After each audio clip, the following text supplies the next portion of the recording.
Aisha had always believed that every act of kindness, no matter how small, left behind a seed. She didn't know how or when those seeds blossomed, she only trusted that they did. Living in a quiet village at the edge of rolling green fields, she spent most of her days tending to her grandmother's small garden. It wasn't grand or famous, but it meant everything to her. Her grandmother had often said, "A garden is where love becomes visible," and Aisha carried that belief like a lantern in her heart. One spring morning, the world felt strangely quiet. The breeze was gentle, the sky had softened into a watercolor blue, and the birds seemed to hum rather than sing. Aisha tightened her scarf and stepped outside, basket in hand, ready to gather herbs. But something caught her attention. A corner of the garden was bare, the soil cracked and dry. It had once been her grandmother's favorite spot, where a rare flower called nori dill had bloomed for generations. The plant was special, not because of its rarity, but because of the story behind it. Her grandmother used to tell her that the nori dill only bloomed in the presence of a pure heart. "Kindness is its sunlight," she would whisper. Aisha had always smiled at the idea, imagining a magical bloom that responded to human goodness. But now, years after her grandmother had passed, the flower had stopped appearing altogether. Aisha knelt by the hard soil, brushing her fingers over it. "I wish I knew how to bring you back," she murmured. There were no seeds left, no shoots, nothing but a memory of something beautiful. Just then, a faint rustling sound reached her ears. She looked up to see a small girl standing outside the fence, thin, tired, with dust covering her feet and fear flickering in her eyes. Her clothes were worn, her hair tangled, and her hands tightly clutched a little cloth bundle. "Assalamu alaikum," Aisha called gently. The girl hesitated before answering in a small voice, Wa alaikum assalam." "You look hungry. Are you all right?" The girl swallowed, shaking her head. I'm just passing through. I won't stay long."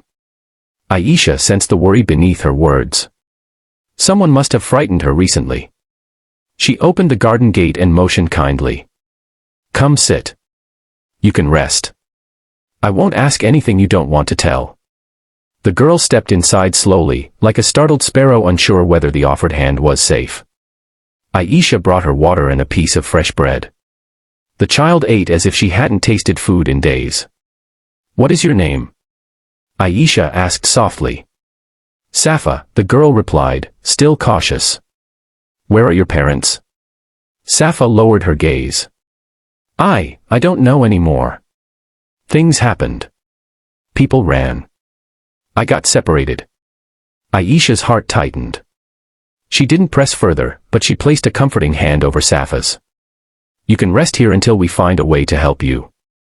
That very moment, a warm gust of wind swept through the garden, as if acknowledging the exchange. Over the next few hours, Safa relaxed little by little. Aisha showed her the herbs, the plants, the colorful rows of marigolds and jasmine. The girl's face lit up at the sight of the butterflies. There was still softness in her spirit, despite all she had endured. As they walked past the dry patch of soil, Safa paused. "Why is this part empty?" "It used to hold a very special flower," Aisha said. "My grandmother grew it every year. But after she passed away, it never bloomed again." "Why not?" Safa asked. Aisha smiled sadly. "Maybe it needed her. Or maybe it needed something I don't know how to give." Safa knelt and touched the dry earth with surprising gentleness, as though greeting an old friend. "It feels sad," she said quietly. "Like it wants someone to care." Aisha didn't know why the child's simple words made her eyes sting, but something about them felt true. That evening, Aisha prepared a small bed for Safa in the house. The girl's face softened with gratitude. "Thank you," she whispered. "Most people looked at me like I was trouble. You didn't." Aisha brushed her hair kindly. "Everyone deserves kindness, Safa." When the girl fell asleep, Aisha stepped outside to close the garden gate. The moonlight spilled over the dry soil, giving it a ghostly glow. She sighed, wondering about Safa's future, her safety, and the long road ahead. The next morning, Safa awoke early. Aisha found her kneeling at the dry soil again, humming a small tune, soft, sweet, like something learned from a loving past. She cupped a little water in her hands and let it drip slowly onto the soil. "Why are you watering it?" Aisha asked. Safa looked over her shoulder. You told me it's special. Maybe it just needs someone to believe in it again. Aisha felt warmth spread in her chest. The sincerity in the girl's eyes reminded her of her grandmother's words, kindness is its sunlight. Over the next days, Safa stayed with Aisha. She helped in the garden, folded blankets, swept the porch, and always ended her tasks with a shy smile.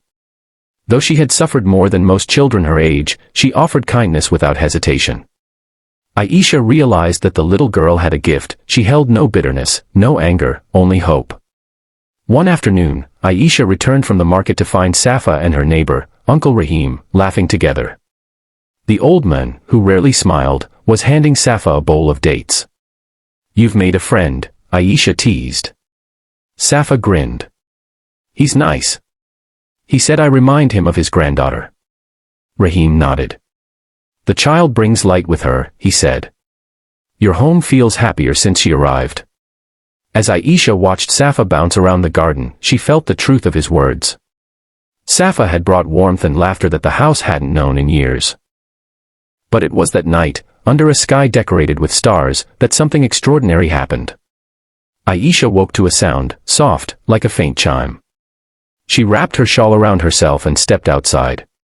Safa was already kneeling at the dry patch of soil, her hands cupped over it. What is it? Aisha asked gently. Safa looked up, her eyes glowing with excitement. I heard something. Like the soil was calling me. Aisha approached slowly.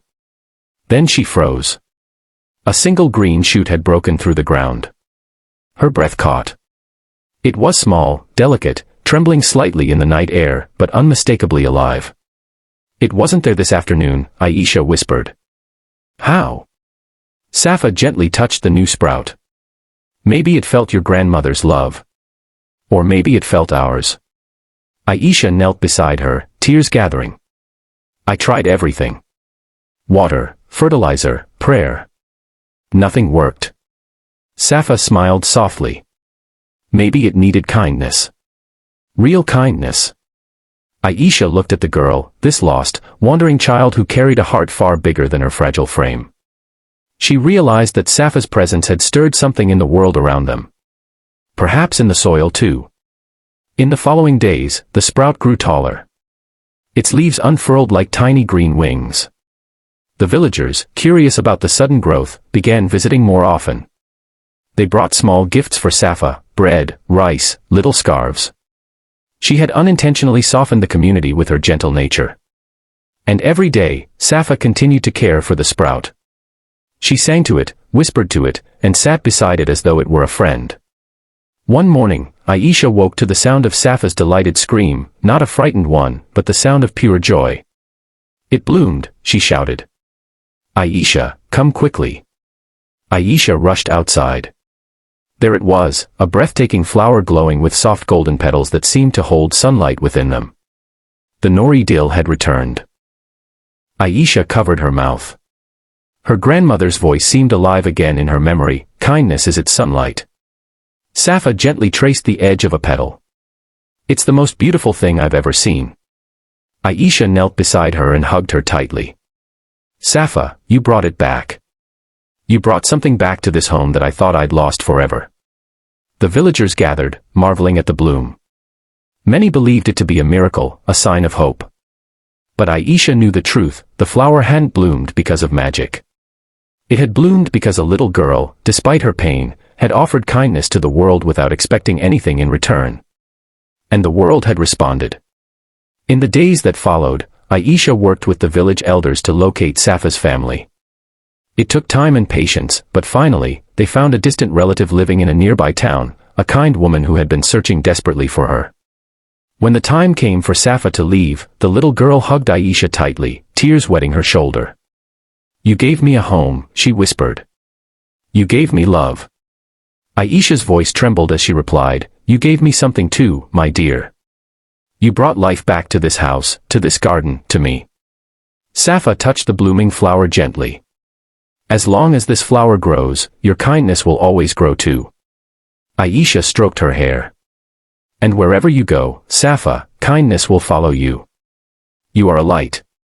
When the cart pulled away with Safa sitting in the back, waving with a trembling smile, Aisha felt both the ache of goodbye and the warmth of gratitude. The little girl had changed her life, and she would carry her memory forever. Seasons passed.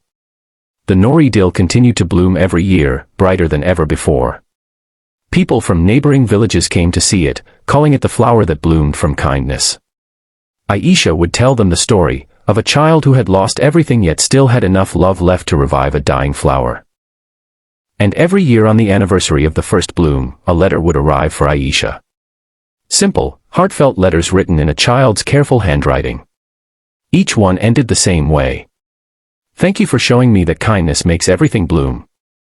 And every time Aisha read those words, she would look at the golden flower in her garden and whisper softly, "Yes, my dear Safa. It truly does."